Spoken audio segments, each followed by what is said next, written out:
Friends, কেমন আছো তোমরা সবাই? আশা করছি ভালোই আছো। তো চিংড়ি মাছ, ছোট যে চিংড়িটা হয় সেই চিংড়িটা কিন্তু খেতে ভালো লাগে আর টেস্টও বেশি। ওই ছোটো চিংড়ির যে মাথাটা আছে সেটা কিন্তু আমি ফেলে না দিয়ে এভাবে বাটা করে খেতে পারি আর ভীষণ টেস্টি। তো চিংড়ি মাছের মাথাগুলো আমি সুন্দর করে আগে শুকনো খোলায় ভেজে নিয়েছিলাম।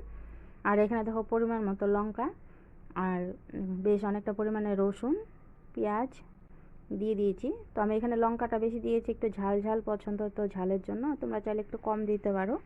এখন সুন্দর করে ভাজা ভাজা করে নিচ্ছি। তো ভাজার সময় এখনই কিন্তু আমি লবণটা দিচ্ছি না, লবণটা পরে দেবো। পেঁয়াজ আর লঙ্কাগুলো আমি একটু সুন্দর লাল লাল করে ভেজে নিচ্ছি, এতে করে যে ভাজাটা খুব সুন্দর খেতে ভালো লাগবে আর বাটাটাও টেস্ট হবে। তো আমি যে শুকনো খোলায় মাছের মাথাগুলো ভেজে রেখে দিয়েছিলাম, তো সেগুলো এখন একটু তেলের সাথে আমি ফ্রাই করে নিচ্ছি।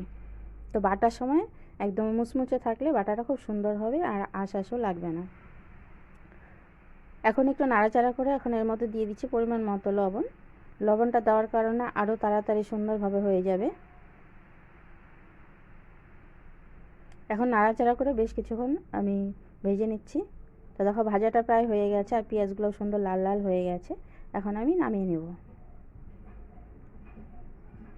তো নামিয়ে নিয়েছি আর আমি এই বাটাটা করছি মিক্সচারে, তোমরা চাইলে শিলনোড়াতে করতে পারো। তো শিলনোড়াতে একটু সময় বেশি লাগে আর মিক্সচারে দিয়ে একটু তাড়াতাড়ি হয়ে যাচ্ছে। সামান্য একটু জল দিয়ে দেখো আমি পেস্ট করে নিচ্ছি, কত সুন্দর হয়েছে আর খেতে কিন্তু ভীষণই টেস্ট হয়েছে। এখন আমি বাটিতে নিয়ে নিচ্ছি। তো একটা বাটির মধ্যে দেখো আমি নামিয়ে নিয়েছি। আর গরম গরম ভাতের সাথে এই বাটাটা খুবই টেস্ট হয়।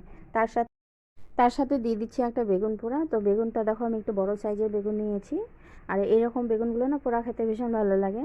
এখন হাতের মধ্যে অল্প সর্ষের তেল নিয়ে বেগুনটার গায়ে লাগিয়ে দিচ্ছি, এতে করে পোড়াটা খুব সুন্দরভাবে হবে আর খেতে ভালো লাগে। এখন একটা ছুরির সাহায্যে বেগুনটাকে এভাবে আমি মাঝে মাঝে ফুটো করে নিচ্ছি।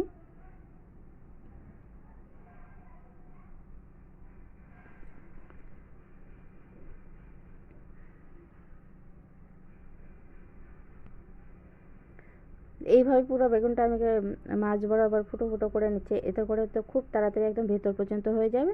আর আমি যে রসুন আর লঙ্কাগুলো নিয়েছি এগুলো এই ফুটোগুলোর ভিতরে ঢুকিয়ে দিচ্ছি।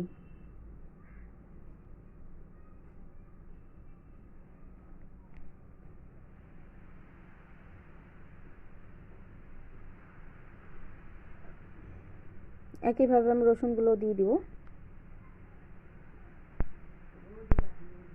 সমস্ত রসুন আর লঙ্কাগুলো দিয়ে দিচ্ছি। এই রসুন আর লঙ্কাগুলো দিয়ে এই বেগুন পোড়াটা খেতে ভালো লাগে।